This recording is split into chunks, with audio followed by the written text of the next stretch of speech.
Assalamualaikum warahmatullahi wabarakatuh. Salam sejahtera bagi kita semua. Pada kesempatan ini, kami akan mempresentasikan hasil proyek kami yang berjudul Klasifikasi Penyakit Daun Singkong menggunakan ekstraksi fitur GLCM dengan model SVM, Random Forest, dan KNN. Perkenalkan, kami dari kelompok 37 ya, yang beranggota saya Inas Putri Kamila. Saya Muharrami Ali Ilham. Dan saya Jiradana Marta. Pada presentasi kali ini, kami akan memaparkan latar belakang metode yang digunakan, hasil pengujian, analisis, serta kesimpulan yang diperoleh dari penelitian yang telah kami lakukan. Baik tanpa berlama-lama, saya akan memulai pembahasan dari latar belakang. Pada penelitian ini, kami membahas klasifikasi penyakit daun singkong yang menggunakan pengolahan citra digital. Identifikasi penyakit daun singkong secara manual cukup sulit karena beberapa penyakit memiliki gejala yang hampir mirip dan membutuhkan waktu serta keahlian khusus untuk mengenalinya. Oleh karena itu, kami memanfaatkan teknologi citra digital untuk membantu proses identifikasi secara otomatis. Dalam penelitian ini, fitur daun diekstraksi menggunakan metode Gray Level Occurrence Matrix atau GLCM, kemudian diklasifikasikan menggunakan algoritma SVM, Random Forest, dan KNN. Selanjutnya, deskripsi program. Program ini bertujuan untuk mengklasifikasikan kondisi daun singkong berdasarkan tekstur citra. Dataset yang digunakan terdiri dari 5 kelas, yaitu Cassava Bacterial Blight, Cassava Brown Streak Disease, Cassava Gram Model, Cassava Mosaic Disease, dan Healthy, atau daun yang sehat. Sebelum dilakukan ekstraksi fitur, citra terlebih dahulu melalui tahap pre-processing untuk meningkatkan kualitas citra. Setelah itu dilakukan ekstraksi fitur menggunakan GLCM yang berfungsi mengambil karakteristik tekstur dari setiap citra daun. Fitur yang diperoleh kemudian digunakan sebagai masukan bagi algoritma SVM, Random Forest, dan KNN untuk proses klasifikasi. Selanjutnya adalah penjelasan dataset. Baik, di sini saya akan menjelaskan dari dataset yang kami gunakan, di mana dalam penelitian ini diperoleh dari Kaggle dan terdiri dari 5 kelas, yaitu Cassava Bacterial Blight atau CBB, Cassava Brown Streak Disease, CBSD, Cassava Grand Model, CGM, Cassava Mosaic Disease, CMD, serta Healthy, daun singkong yang sehat. Dataset disimpan dalam format JPG dengan setiap kelas ditempatkan pada folder yang terpisah sesuai kategorinya. Seluruh citra digunakan sebagai data dalam proses pelatihan dan pengujian model klasifikasi penyakit daun singkong. Dataset ini menjadi dasar dalam proses ekstraksi fitur menggunakan Gray Level Co-Occurrence Matrix atau GLCM, serta pembangunan model klasifikasi menggunakan algoritma support vector mesin, SVM, Random Forest, dan K-Nearest Neighbor atau KNN. Selanjutnya, tahap reprocessing. Kali ini saya akan menjelaskan tahapan reprocessing yang telah kita lakukan, di mana di sini kami merancang 4 percobaan untuk menganalisis atau mengklasifikasi penyakit-penyakit pada daun singkong, di mana percobaan pertama yang terdiri dari resize, grayscale, normalisasi, serta histogram ekualisasi, di mana di sini resize digunakan untuk menyamakan ukuran piksel agar proses komputasi berlangsung secara konsisten. Lalu grayscale ini mengubah menjadi satu channel kecerahan. Lalu dinormalisasi mengubah rentang nilai piksel yang biasanya dari 0 sampai 255 menjadi 0 sampai 1 saja, atau range tertentu. Ini membantu agar model tidak terpengaruh oleh perbedaan kecerahan gambar yang ekstrim, terlalu terang atau terlalu gelap. Lalu yang terakhir yaitu histogram ekualisasi, di mana di sini berguna untuk peningkatan kontras global yang merata. Ini akan mempertegas perbedaan antara bercak penyakit dan daun sehat di seluruh gambar yang akan kita klasifikasi. Lalu di percobaan kedua, sama di sini ada resize dan grayscale untuk menyamakan ukuran serta untuk penurunan kontras agar tidak terganggu dengan warna-warna lainnya. Lalu di sini digunakan juga median filter, di mana di sini sangat efektif untuk menghilangkan noise atau bintik-bintik yang sering muncul pada foto lapangan, sambil menjaga tepi daun agar tetap tajam. Lalu di sini juga dilakukan morfologi opening, di mana ini juga kombinasi operasi erosi lalu operasi dilasi. Gunanya adalah untuk menghilangkan objek-objek kecil seperti debu atau bintik-bintik halus yang bukan bagian penyakit utama, dan memutus sambungan tipis yang tidak diinginkan antara dua objek pada gambar biner, atau hasil segmentasi yang akan kita lakukan nantinya. Nah, lalu di sini yang ketiga, di awal kita juga tetap melakukan resize dan grayscale. Lalu di sini ada tambahan clahe atau contrast limit adaptive histogram ekualisasi. Berbeda dengan percobaan satu, clahe ini bekerja meningkatkan kontras pada area-area kecil atau lokal. Ubin per ubin, bukan global. Ini jauh lebih baik untuk menonjolkan detail bercak penyakit yang samar tanpa merusak pencahayaan seluruh gambar. Lalu yang terakhir ada morphology closing, di mana di sini kombinasi dari operasi dilasi lalu erosi. Gunanya adalah untuk menutup lubang-lubang kecil di dalam area daun atau menyambungkan bagian bercak penyakit yang terpisah tipis. ini membuat bentuk daun atau area penyakit menjadi lebih padat dan utuh. Lalu pada percobaan terakhir atau keempat, di sini kita juga melakukan resize, grayscale, serta median filter. Di mana alasannya sama seperti yang telah saya sebutkan tadi, di mana resize berguna untuk menyamakan ukuran, serta grayscale untuk menurunkan kontras, lalu median filter itu buat menghilangkan noise bintik-bintik pada tepi daun dan agar menjaga agar tepi daun itu tetap tajam. Lalu di sini ada tambahan Otsu thresholding, di mana ini metode yang menggunakan yang menentukan nilai ambang atau threshold secara otomatis untuk mengubah gambar grayscale menjadi biner 0 untuk latar belakang, 1 untuk daun atau penyakit. Otsu sangat bagus jika ada perbedaan kontras yang sangat jelas. Lalu di sini juga digunakan masking, di mana di sini berguna untuk menghilangkan latar belakang sama sekali, atau crop otomatis latar belakang yang membuat gambar tersebut menyisakan hanya area daunnya saja. Lalu di sini digunakan morphology opening yang terakhir digunakan untuk membersihkan hasil masking dari sisa-sisa latar belakang yang masih menempel di tepi-tepi daun. Baik, untuk di analisis percobaan 1 akan dijelaskan oleh saya. Seperti yang sudah dijelaskan oleh Ajria sebelumnya, pada percobaan 1 ini menggunakan pre-processing, resize, grayscale, normalisasi, dan histogram ekualisasi. Untuk fungsinya di sini bisa dilihat dalam fungsi pre-process ini, program akan melakukan resize di awal agar ukuran setiap citra itu sama persis, sehingga bisa dilakukan operasi selanjutnya dengan lancar. Kemudian setelah itu dilakukan grayscale dengan membaca semua citra yang sudah dibaca sebelumnya, kemudian melakukan normalisasi, dan dilanjutkan dengan operasi ekualisasi histogram. Selanjutnya, next slide. Nah, di sini ada hasil training model dan testingnya, di mana model random forest mendapatkan akurasi tes di angka 35%, model SVM dengan akurasi 27%, dan model AKNN mendapatkan akurasi tes di angka 32%.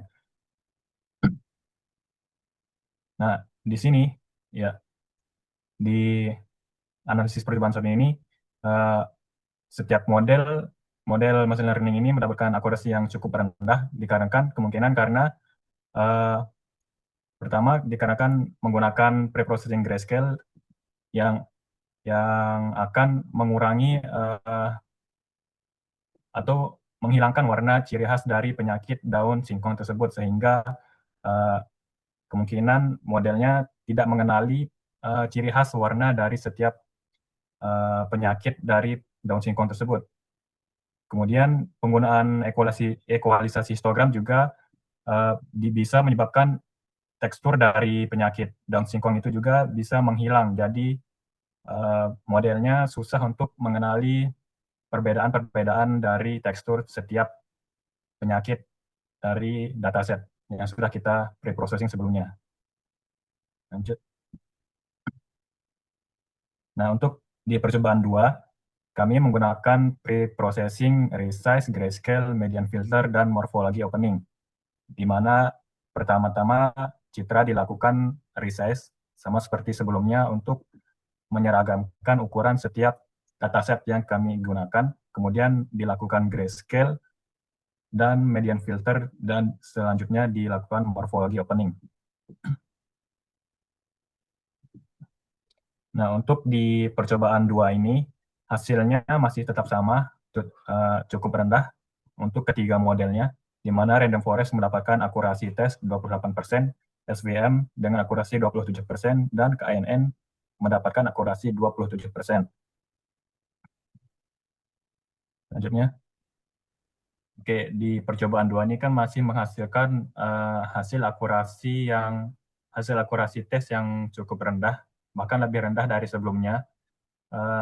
Itu disebabkan sekali lagi seperti di percobaan sebelumnya menggunakan grayscale yang menghilangkan warna ciri khas dari setiap penyakit di dataset daun singkong yang kami gunakan.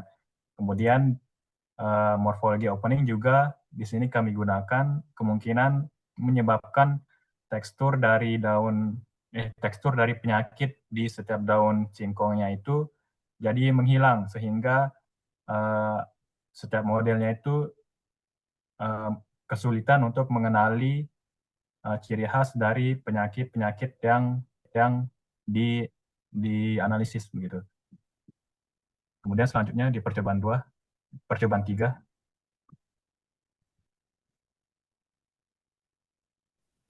Selanjutnya, percobaan 3, sama seperti sebelumnya, digunakan resize dan grayscale, namun pada percobaan 3 ini diterapkan Clahe, yang dimana untuk meningkatkan kontras citra sehingga detail teksturnya itu tekstur pada daun, permukaan daun menjadi lebih jelas. Setelah itu dilakukan morfologi closing, yang bertujuan untuk menutup celah atau lubang kecil pada objek daun sehingga struktur daunnya itu menjadi lebih utuh dan siap untuk proses ekstraktif fitur GLCM.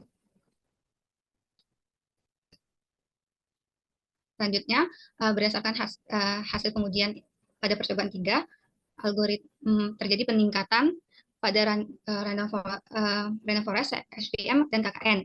Pada percobaan ini, random forest memperoleh akurasi sebesar 33%, SVM dengan akurasi 24%, KNN dengan akurasi 36%. Pada akurasi percobaan 3 ini, KNN itu memperoleh nilai tertinggi. Karena hal ini menunjukkan bahwa KNN itu lebih mampu memanfaatkan fitur tekstur yang dihasilkan dari kombinasi preprocessing Clahe dan morfologi closing. Sebaliknya, SVM ini memperoleh akurasi terendah karena beberapa kelas penyakit memiliki tekstur yang sangat mirip sehingga batas pemisah antar kelas menjadi kurang jelas. Pada analisis pada percobaan 3 ini menghasilkan performa terbaik dibanding percobaan lainnya karena kombinasi Clahe dan morfologi mampu meningkatkan kualitas citra daun dengan baik. Namun meskipun memperoleh akurasi tertinggi sebesar 36%, nilai tersebut masih tergolong rendah. Hal ini karena beberapa jenis penyakit daun singkong memiliki karakteristik tekstur yang sangat mirip sehingga sulit dibedakan hanya berdasarkan fitur teksturnya. Selain itu juga GLCM hanya memanfaatkan informasi tekstur dan tidak menggunakan informasi warna ataupun bentuk daunnya. Serta proses grayscale juga menyebabkan informasi warna hilang. Lanjut. Oke, kali ini saya akan menjelaskan analisis dari percobaan keempat di sini, di mana di sini sama seperti percobaan-percobaan sebelumnya. Di sini kita masih menggunakan resize serta grayscale, lalu masih menggunakan median filter. Tapi di sini kita menambah output thresholding serta masking, lalu morfologi opening di sini.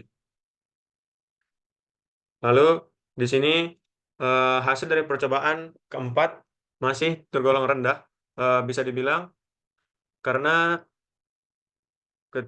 di dalam metode random forest mencoba mencari fitur pixel yang konsisten, di mana di sini di data training ya menghafal pola pecahan pixel tersebut, makanya di mana di sini akurasinya bisa sampai 90%. Namun ketika diberikan data testing yang posisi bayangan atau intensitas cahaya yang sedikit bergeser, model langsung bingung karena pola pecahannya benar-benar berubah secara total.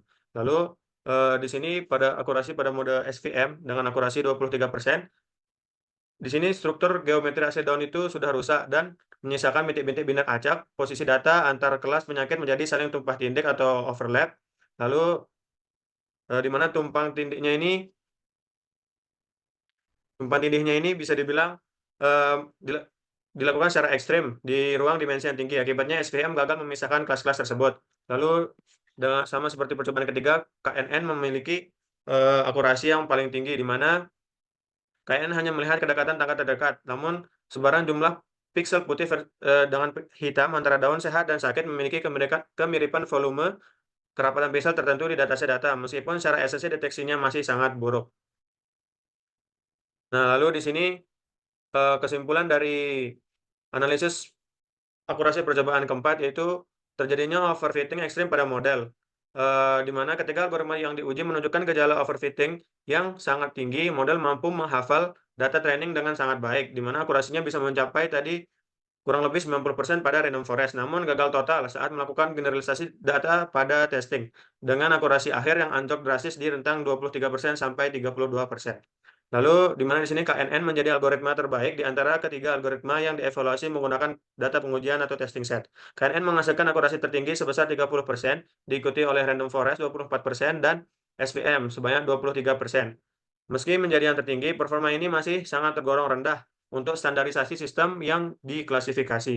Lalu di sini bisa dibilang also thresholding kurang tepat untuk karakteristik penyakit daun, di mana penggunaan also thresholding global pada tahap preprocessing ini memotong informasi citra secara agresif menjadi binar hitam putih sehingga merusak struktur visual penting seperti pola degradasi warna bercak, tekstur daun, dan detail morfologi penyakit daun singkong. Lalu di sini kesimpulannya, Selanjutnya kesimpulan dari penelitian kami itu dari seluruh percobaan yang dilakukan kombinasi resize, grayscale, Clahe, dan morfologi closing pada percobaan 3 yang dipadukan dengan algoritma KNN menghasilkan performa terbaik dengan akurasi 36%. Hasil ini menunjukkan bahwa preprocessing yang tepat dapat membantu proses ekstraksi fitur GLCM dan meningkatkan kemampuan model dalam mengidentifikasi penyakit daun singkong. Namun penelitian ini masih dapat dikembangkan lebih lanjut dengan menambahkan fitur warna, fitur bentuk, menggunakan dataset yang lebih besar, atau menerapkan metode klasifikasi yang lebih kompleks agar memperoleh akurasi yang lebih tinggi. Sekian dari presentasi kelompok kami. Terima kasih atas perhatiannya. Wassalamualaikum warahmatullahi wabarakatuh.